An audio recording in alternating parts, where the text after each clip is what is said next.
So, look, what we're going to do is have a 15-minute presentation, and then there'll be 45 minutes at most to answer questions and have some dialogue. If you don't want that much time, you have more time for lunch. So, welcome to the offices. There's a huge amount of work that's been done into this work, and we look forward to hearing what you've got to say. Kia ora. And just put your hand up if you've got a question. Thank you. Excellent. Hi, I'm Chris, as everyone knows me. So what I plan to do today is to briefly discuss the WMP that's been developed with 8 councils, talk a little bit about the process, and then talk about some of the key projects that we have underway. But before we do this, I just want to reflect very quickly on what's actually been achieved lately. So WMP is a great exercise for us to focus together as a region, and I think that over the last 6 years or so, particularly the last few years, I think we've done an excellent job of moving forward the circular economy in Wellington. So we've introduced waste and waste management plans for multi-unit dwellings. We've introduced waste plans for all events.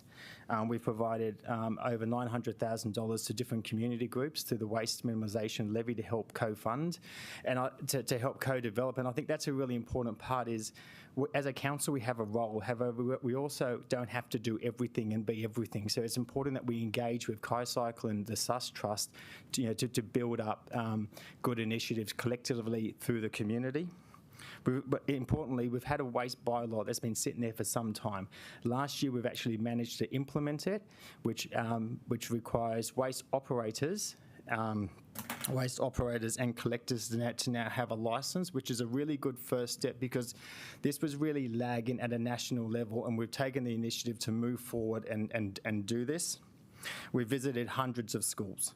So we are booked up in school visits until June this year, which is a great achievement. We work with schools to ensure that they have recycling and compost.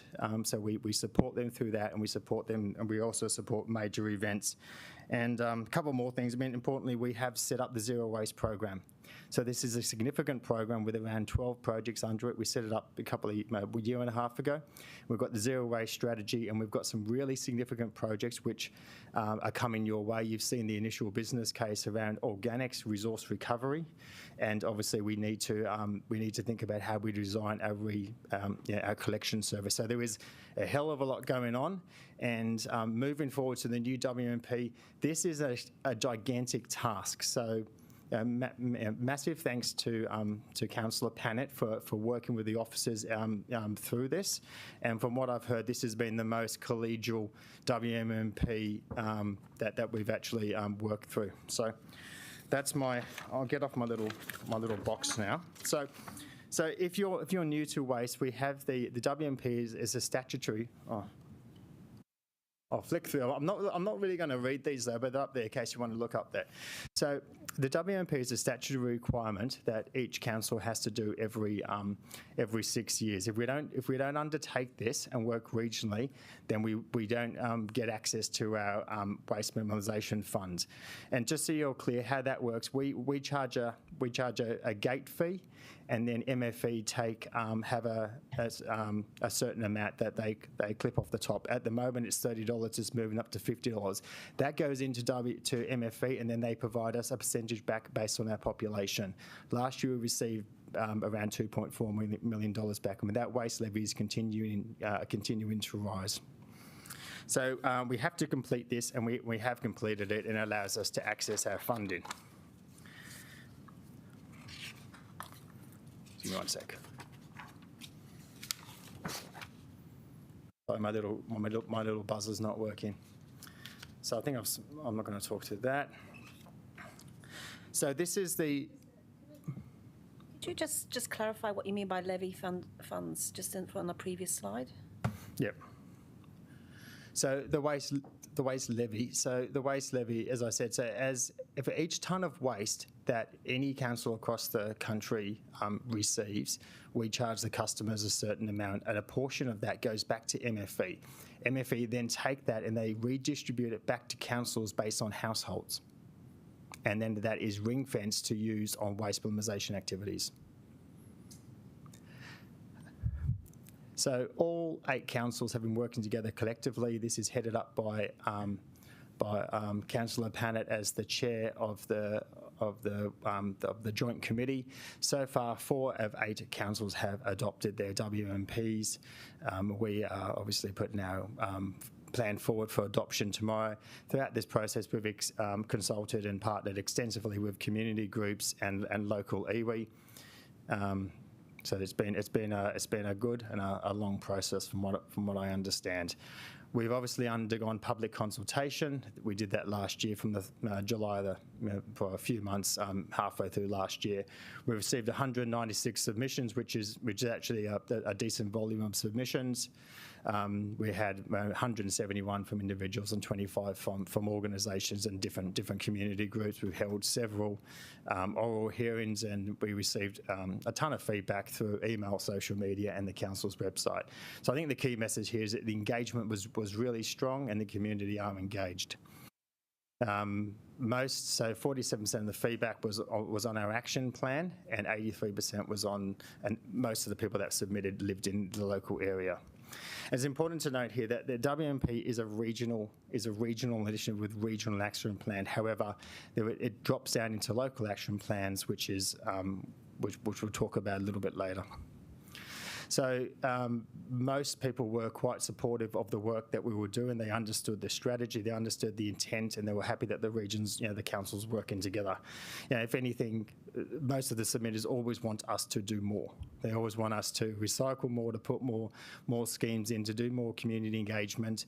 And I think it's important, as the strategy kind of articulates, there's a certain role of a council, and some services within the waste hierarchy we perform. Other services, it's more of an advocacy. So some of the things that we want to change are actually led by central government.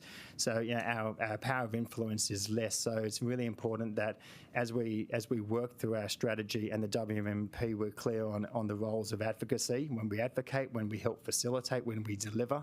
So we're a council that plays has many different hats, and obviously working regionally is the best way to work through the majority of this.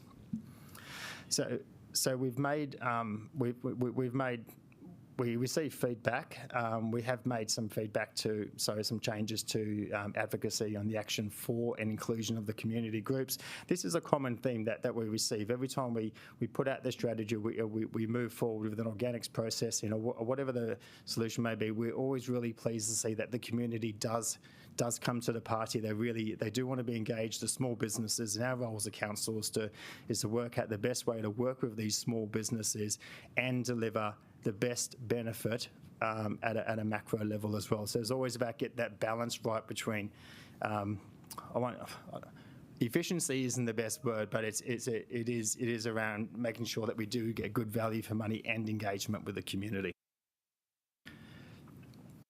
There's been a lot of workshopping completed on the vision, and they've landed on working together to care for our resources for less waste and a greater place. So less waste, greater place.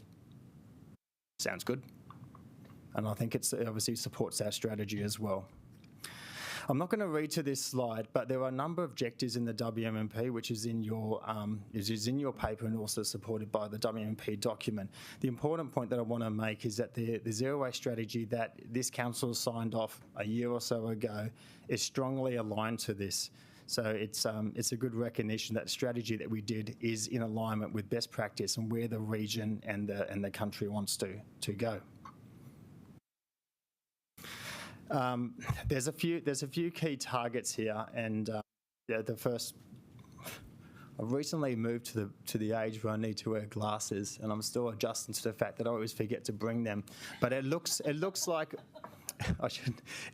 Oh, that's lovely. Thank you. So, what we are aiming to do is to reduce waste to landfill by 10% by 2027 and 30% by 2030. Now, look, these are pretty. They're not ambitious, they're highly achievable, but there are a number of factors that do need to happen across the entire waste hierarchy to enable this, as well as some big projects which you're familiar with. I'm actually not going to read through all of these targets, but if you do have questions on the targets, I'm happy to come back and discuss them. as mentioned, each council has its own local action plan. And once the WMP is signed off, then each council works on what they call the implementation plan. So there are as noted in the WMP, there are many different objectives that we have to try and achieve, and our role as we look to develop this, remembering this is a 6-year WMP, not everything has to happen next year. So what we need to do is work out where we best place to focus our effort. Obviously the targets will drive us towards that.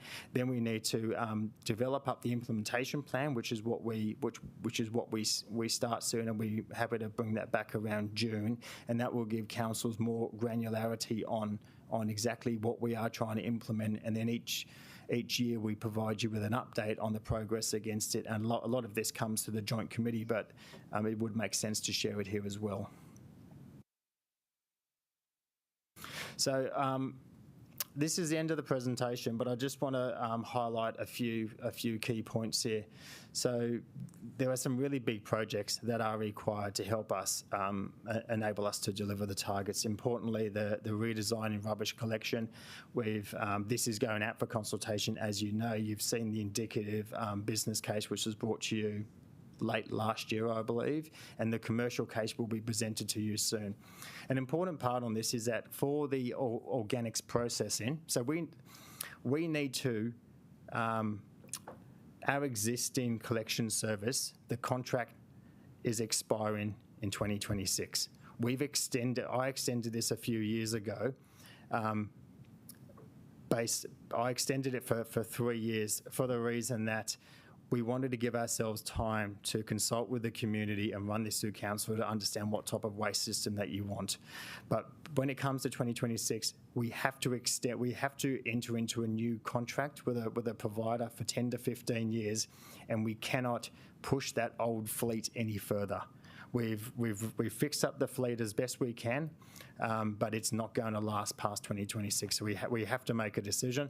The other point is we are working with the Hutt City and Porirua City on the organic solution, and we've put our problem out to the market, and we expect to have some early tender response, request for information responses in February, and that'll really help us to inform what that solution looks like, because it may be a CapEx solution, it may be an OpEx solution as a service. So it's important that we don't hold ourselves to one particular type of operating model or technology. We let the market provide options, and then we bring them back to council for consideration. The final part is we are actively working on the resource recovery hub, which is looking at potential expansions to the tip shop, and we're also looking at the spokes, which is how do we make sure that we've got resource recovery centres scattered across the city so that everyone has a local convenient location to go to. And the implementation plan will be prepared by mid-2024. 14 minutes. You're one of my favourite officers. Thank you very much for that. That is excellent. Listen, right, okay, councillors, we've got plenty of time, but I do want to give you plenty of time for lunch too. So, Councillor Free. Thank you, Chris. And look, that's really useful information. But one thing I would like to see is, I looked at the Wellington City Council briefly, our plan, and it looked like it was a standalone plan. And I really like to see other council's plans and understand where the integration actually is. You've spoken to it, but I didn't see it in the document clearly. Yeah, I think what you'll find is when we do look through, if you look through the other council plans, you will see a pretty strong alignment, and I think the implementation plan, when that comes back, will help to solidify that too. But it is all developed on a regional basis, so there is strong alignment. And perhaps, are you allowed to talk as the chair? Yeah, so just to give you some comfort maybe, Sarah, is that we try and come to agreement on the regional actions, but it is the TA's individual job to come up with their plans. So they will be consistent, but they will be in line with the resources and the priorities of each council. And it wasn't my job as chair to... But what I'm saying is, I've heard verbally, but I haven't seen... like you've said, 3 councils were getting together to try and minimise to tackle the organic problem? Yeah, so that's 3 councils that are putting the MFE funding, and they've got together to do this. I mean, HUD hasn't participated because they don't currently have recycling collection service at the moment, so they're not in that space. They're trying to get ready for the regulation that says by 2027 you have to have a standardised service, and they're not there yet, which is why it's the 3. I think what I'm looking for is in our plan the indication that there are partnerships, where the partnerships actually are, and can that be spelled out? Do you mean, so just something really clear, do you mean partnerships between the local TAs, or do you mean partnerships with communities and or other organisations and central government? Oh, actually, I can see now it says in conjunction with HUT and Pororua. Yeah, okay. I'm just looking for clarity as to how this is a regional plan, but I take it back because I can actually see now that it says that. That's fine. And I think, just due to the small sizes of the councils, it makes most sense for us to work together to get some form of scale. And which is why the organics, we are obviously working together. MFE funding is obviously a nice bonus to encourage that. How much of it have we had already, MFE funding? We haven't heard back yet. Okay. So we're But in the past, so you said also the scheme's been going since 2008. Oh, the WMP. Yeah. I don't have the exact figure on how much we've received through the waste levy. We do get, as I said, it's about $2.4 million this year. It's going to increase next year. I don't have that information on hand, but we generally do get a. But is the part of the rationale for doing this is that we then can apply? Well, I guess it's a bit of a circular thing. We obviously want to do it, but by having a plan, does that enable us to actually? I don't mean like they're actually 2 separate things. You do the WMP, you get access to the waste minimisation levy, and then as an aside, we are, MFE have a funding pool of around $120 million that they are allocating a contested fund across the country, and then separately to that, we are working with 2 other councils, so there's 3 of us are working on an organics, a regional solution. Okay. And that's significant. It's the first time we've done a joint application to this fund, so we're really hoping we'll get it. I seem to remember it was hard for us to get the big money. It's not easy. In the past, it's not easy. Yeah. Councillor O'Neill. Yeah, just wanted to understand if we aren't successful in applying for this funding, how we're going to finance that. It's a very good question. Yeah, Chris. Given we've had change in government. So we are bringing back a commercial case in May. By that point in time, we'll know what the market options are. Now, there's always, even if they don't give us the funding, there are other operating models that we can leverage. So, it doesn't have to necessarily be a $60 million IVC with a 50% share from MFE. It could be an as a service. It could be an AD solution. So what we're going to bring back is, and what we're going to have to do is, I'm meeting MFE next week to try and get a handle of when they're actually going to let us know whether or not we have been successful, at least give us an indication. But in the business case, you're going to have a number of different choices from CapEx to CapEx and shared OpEx to an OpEx-only solution. And it's going to be solutions over different time periods as well. So the councillors will have all the information, the best information we have at that point in time to make a decision.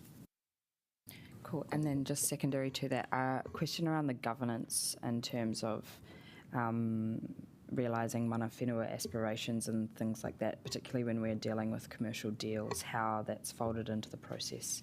And I guess if each council is considering several options, even if it's recommended through the committee, how do we make sure that we're all on the same page if Porirua wants to do something extra?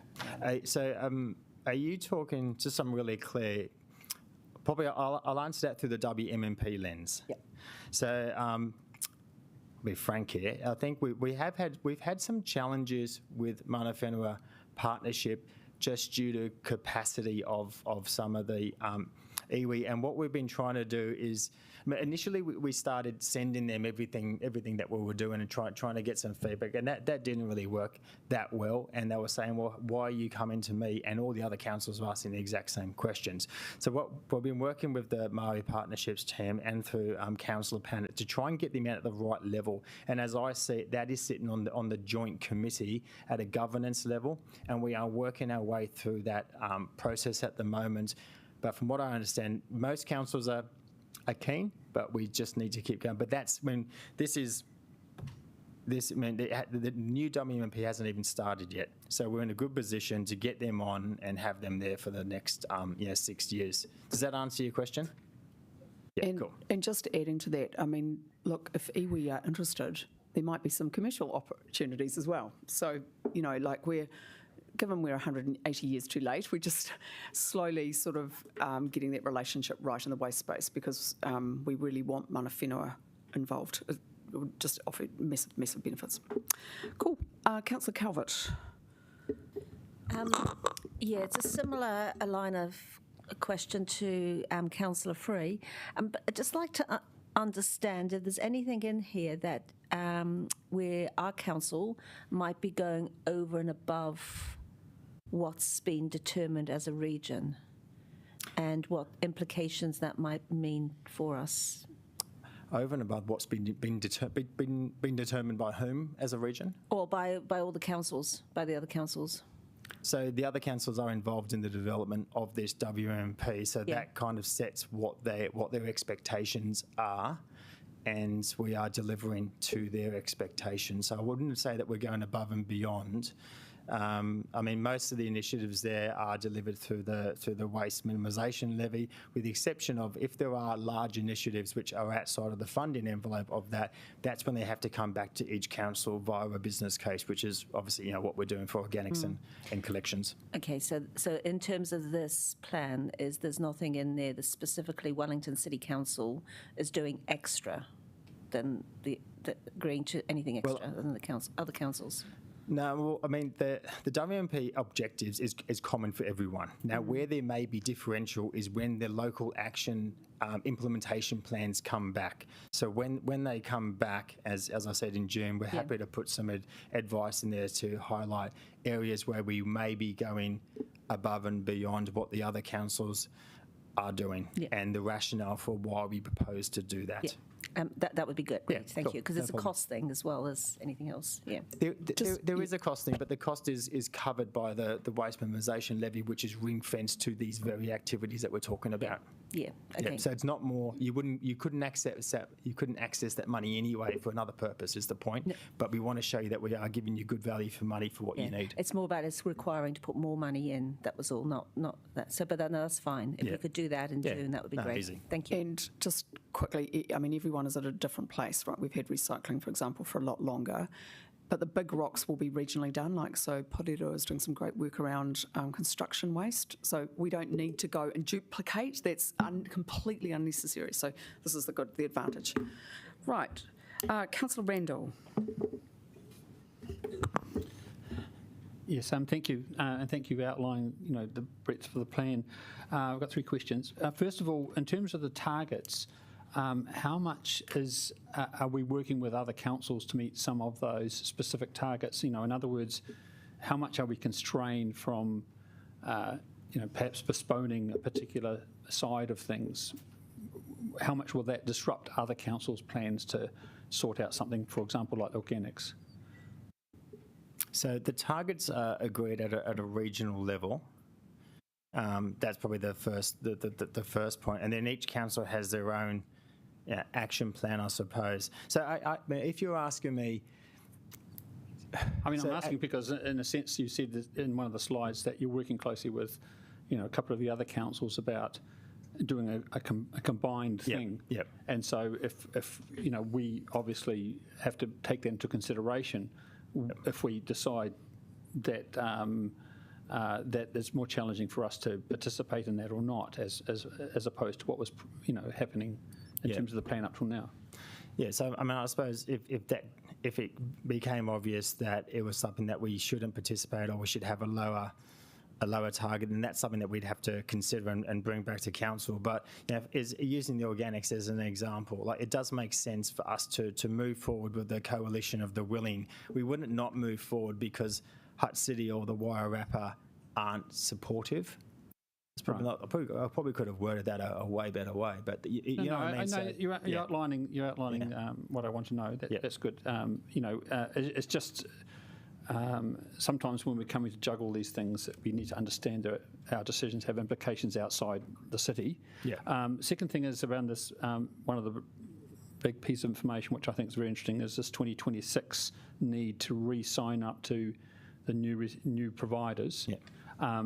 Is that from July 2026 essentially, or is it? Yes, essentially July 2026, we need to roll over the existing status quo waste management. So the recycling, the glass and the rubbish, that contract is coming up, and we need to sign a new contract, and we need to get some new fleet. So that's actually going to be meet the requirements of whatever the council tells us the waste system requires. Once we know that, then we go to market and we look to engage a new and that would be a supplier. 10 to 20-year commitment. So obviously the strategy that we need to establish before we go out to tender, Yeah. which is probably needs to be sorted by the end of 2025, will influence what we wanted to get in terms of the new version of, or the new regime of doing the collections. Yeah, absolutely, and it's extremely complicated. And Wellington's unique environment.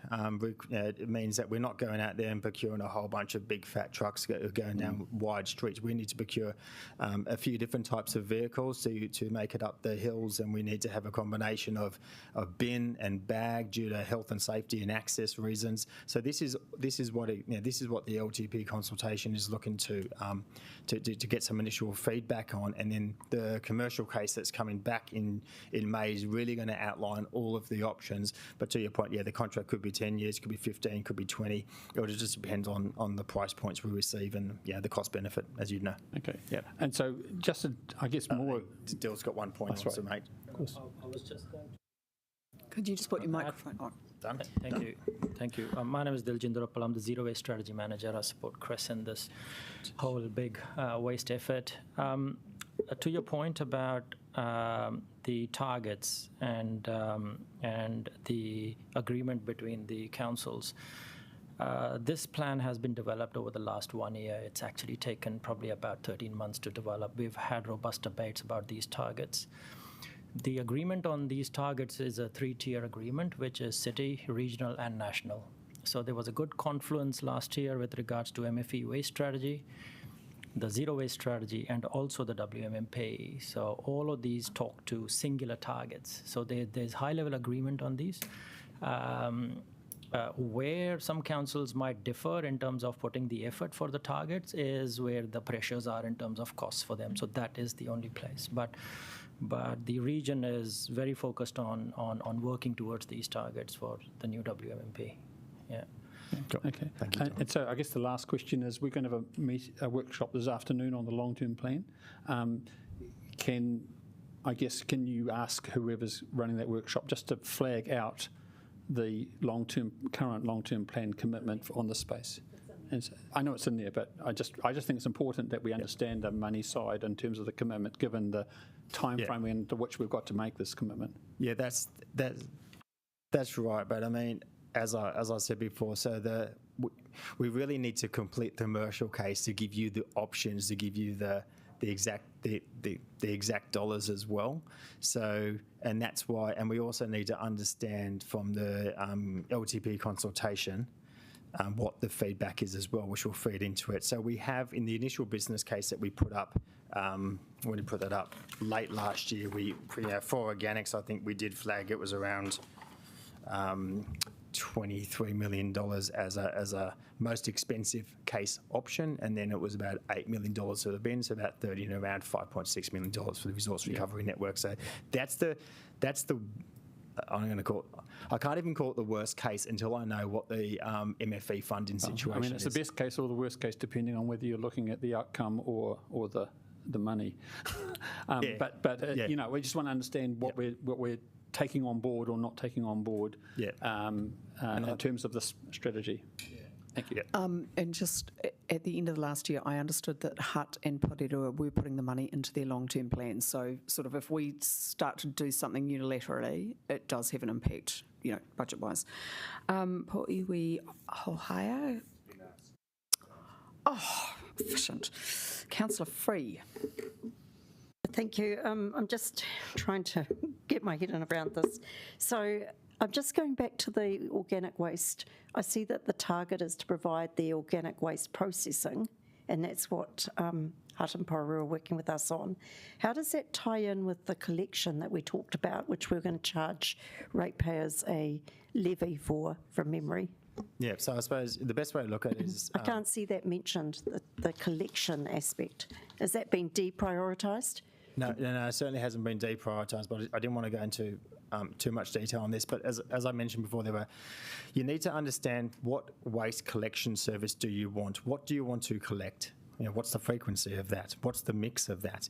If we understand that through consultation with the councils and options in the business case, that informs what type of processing solution you may need, what type of technology solution, and then once you determine what that is, then you need to think about what's the right operating model for that. Is this something that we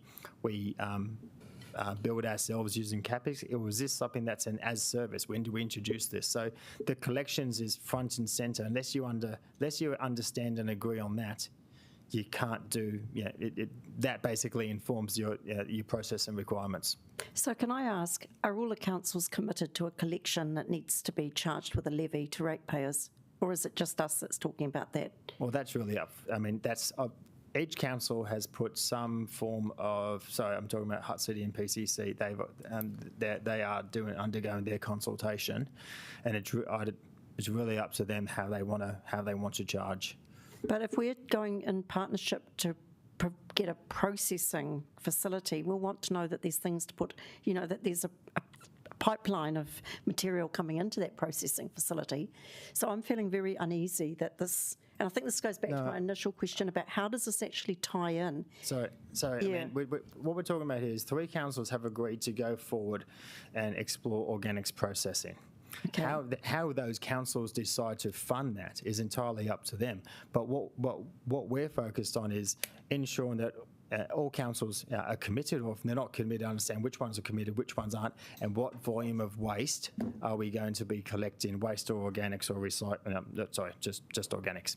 So that's the most important thing for us at the moment. How they choose to fund it, well, that's really a question for them. I'm not happy with the answer, I'm afraid. Sorry. I don't have any assurance that there's a firm commitment from other councils in this process at the minute. No, but they're in the same process as we are, largely. I mean, the last I've heard from each council, they've all committed to put this into their LTP consultation, and they've included the correct amount as per the split of the project. That is the latest advice we've received from the 2 CFOs, is that there is budget put aside. That's the only assurance that I can give you at the moment, is what they've told me, and what they've told me is what we want to happen. I mean, that's what we'd expect. They've been allocated a budget split based on their share, and they put it into their LTP budget. Okay. Yep. And the other question I had was about the measures. So there are targets in the regional plan about reducing methane emissions by 50% and reducing emissions from collection and transport by 30%. They're regional targets. How are they going to be measured? How are we going to, yeah. I mean, like, measuring the, we measure it now. I mean, we measure the methane and the CO2 released from the landfill, which is what we reduced it by 39.5% over the last 6 years. So, I mean, there's quite easy ways to measure this. And for example, if we did have a new fleet, there's different fleet options. Whether it could be diesel, it could be hydrogen, it could be electric. There's a number of different options there, which we will. I mean, this is obviously a key component. And when we go out to the tender, so the request for information, we're asking all of these questions. What is the environmental impact? What are you planning to use? Okay. So it's all. So I'm not trying to not answer the questions, but until I receive back the advice from the market, which is sometime in early Feb, I'll be more informed then. But I can tell you what we've asked.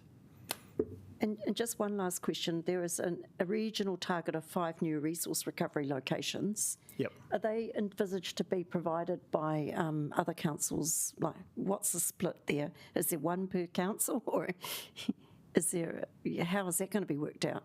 I know that we're aiming for a few. So I know that in a few months' time, as we mentioned in the previous business case, we start our partnership with Sus Trust to open that one in Tory Street. We've got the tip shop. Ideally, we'd like to open a couple in Wellington City, so Wellington City area.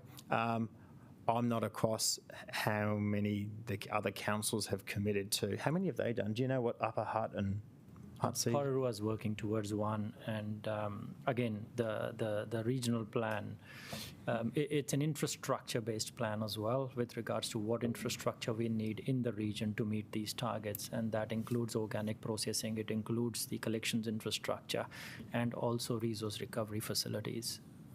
I think this goes, can we have much more information about what other council, like how this whole partnership idea is actually going to play out? So like the information you've just provided, can we have a much bigger understanding of how these regional goals are going to be met across the region? You can. I just want to, obviously each council is going to produce, has their own local action and implementation plan, but then we are really using the joint committee that Councillor Pannett chairs, so we can share that. I'm trying to work out what is the best governance approach to address your concerns. Yeah, so just a couple of things. Like, we're just trying to do some things regionally, Sarah, like, the organic processing, but we're still going to have a lot of local autonomy. I've been very clear with staff that we need to have some geographical spacing of these places where people can deal with their waste, right? So, so out in the east, I'm definitely remembering you. I'm not so but that's worried not about for that. us. It's not for us to tell other councils where they can put their waste facilities. Right. What we've just got to concentrate as a region is working together on those really, really big projects, and then also we're going to have implementation plans. So the staff will not be able to provide all the detail yet until we've got those plans in the middle of the year. I think my concern is when you have regional targets, they're not Wellington City Councils, they have been agreed as a region, so it'd be nice to know how other TAs envisage that they would be playing their bit to help reach those goals. So and that's not what I'm seeing. I'm not seeing that. No, hang detailed. on. So no, because the plan is a high-level one. Then, as I said, we get the implementation plans, and we will be monitoring because of where we are in the process. We will have the rest of the traineum to monitor this. Because I'm quite happy for it to come back to committee, to be clear about what progress is being made. It's a long-term thing, though. You're not going to get something in 3 months. There are regional targets, and we will be gunning to hit our targets. That's what I can guarantee you.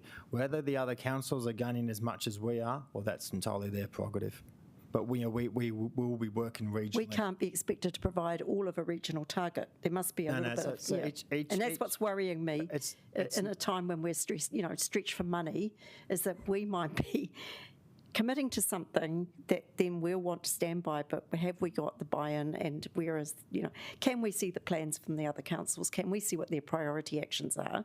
Yep. Is there transparency around that? Yep, you'll be able to see all of that, absolutely. And we're also the biggest, Sarah, of course, so we are, and we have people coming in to our city every day, so, we do have some responsibility there. Well, I would argue that we're only half when you add the others up. But anyway. And Wairarapa is Wairarapa is a bit separate because they've got particular issues being in a rural space. But all of this you can see all of the implementation plan. That is not a problem. Yeah. And Councillor Abdul Rahman, your question. Thank you. Oh, cool. Just to follow up on what Councillor Free was saying, maybe we can have a discussion later on aside as well for the benefit of other councillors. I just want you to take us through a bit, when is the right time to discuss the resource recovery, the decision that we made about the tip shop moving down, because there is a legal issue there. It's a lot of issues related to it. And last night we had a meeting, for those of you who are not aware, a big number of communities turned up, and there was a motion they passed in that meeting, and that motion was to reject the proposal. So when is a good time to have those discussions? Chris, I do understand it's a democracy services advice maybe, but when do you think us to bring that? So, just for context, so everyone, so we agreed to go and explore different resource recovery options. One of the options, or several of the options, was we were asked to look at what land does the council own that could be potentially repurposed, which is reasonably practicable. So we're in the process of doing that assessment at the moment. We're looking at the site. We're looking at community impact. We're looking at how much we expect to recover from the resources. So. What I'd need to do is consult with the team and understand how that analysis has come together, and then obviously take into account the feedback from the community. So can I take an action to come back to you on when we can give you a preliminary update on that? And yeah, so as a follow-up as well for other councillors, there is a potential to be a big community meeting organized where the mayor, deputy mayor, alongside other councillors will be invited on. Okay. And the sooner we get some of those information, the better. What's the timing of that? Do you know? It's still in discussion, so Okay. there will be some. Can you let me know when you know, and I'll provide my response as to when I can get an initial feedback. Definitely. On that. Cool. Yep, thank you. And can I just suggest, completely taking your concerns on board, that we just try and find a way forward together as a city and a community. Like, big meetings are fine, but they can be a bit adversarial. So I'm sure the South wants to reduce waste. We've just got to find a way forward. Okay. But of course, we will support you on that.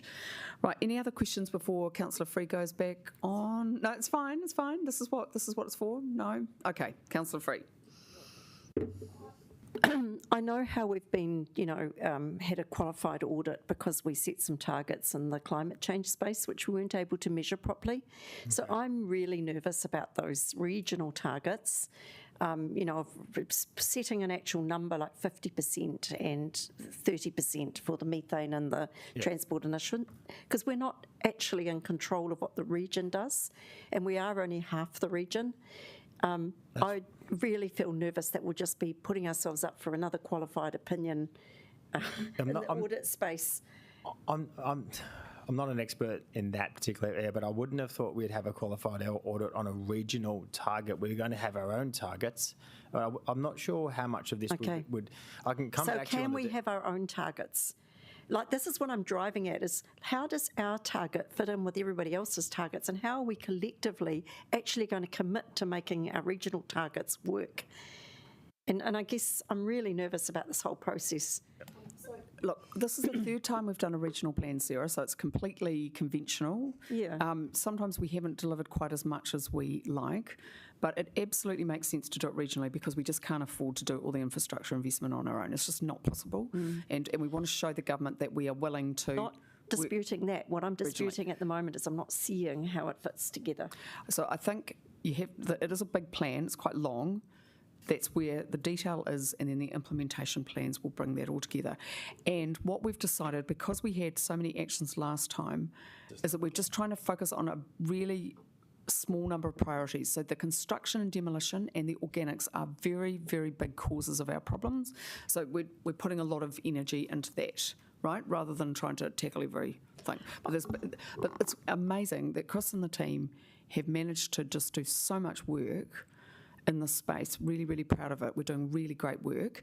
And I think maybe I'm hearing your concerns. I'm happy to talk to you offline and maybe some more discussions with Chris just to see how it's going to hang together.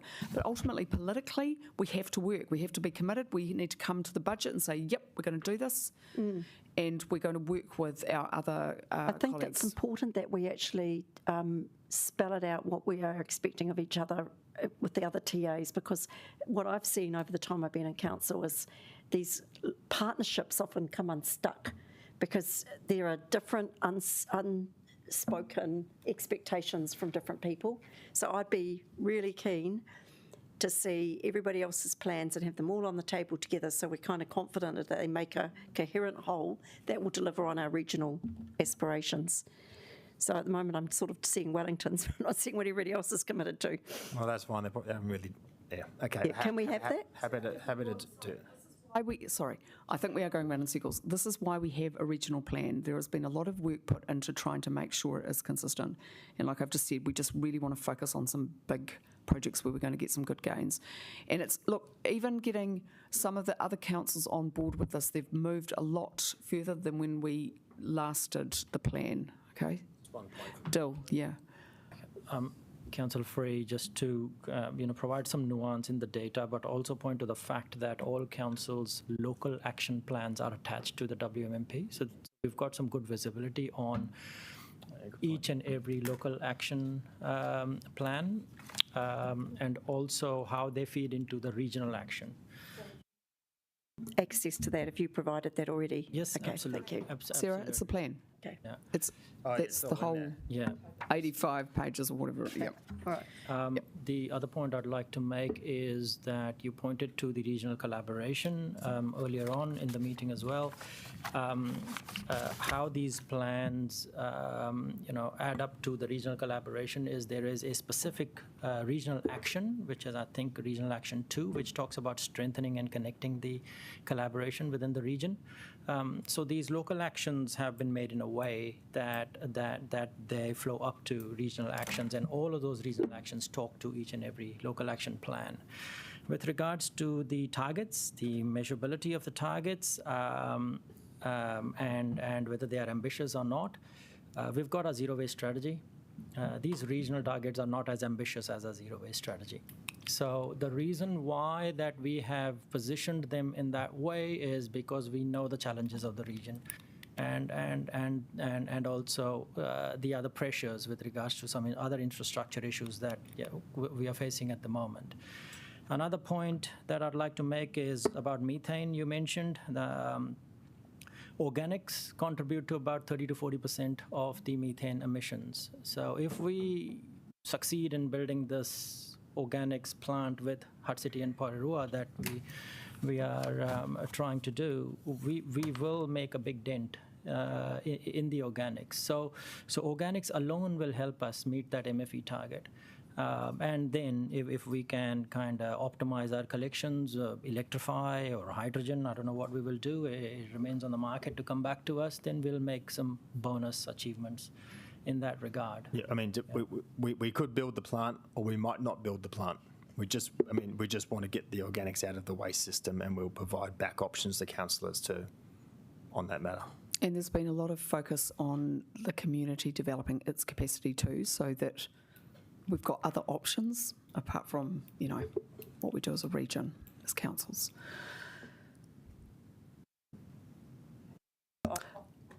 Didn't realise there was so much information attached. I'll have a better look, but thank you. Great. Okay, any other questions, councillors? Feel you can. I'm not going to encourage amendments, given I'm one of the worst offenders, so you're not allowed to bring any. So just in terms of process, yeah. So the regional actions shouldn't be fiddled around with, because otherwise we're going to have to go back. Very happy to take on feedback, and then we can work through that with councillor colleagues and the staff. If you have changes to the Wellington City Action Plan, that is permissible, but can you please just talk to Laurie and me and the staff if there's anything. But I'm just there will be nothing coming from me. This is an iterative process. We're just going to keep working on it. Yeah. Right. Good. Thank you so much. We are doing the real mahi. This is great. Thank you very much. Appreciate it. And Rebecca Matthews will now have a much happier council, because we've got 40 minutes to have a nice lunch break, so we're all refreshed and ready to go. Thank you very much.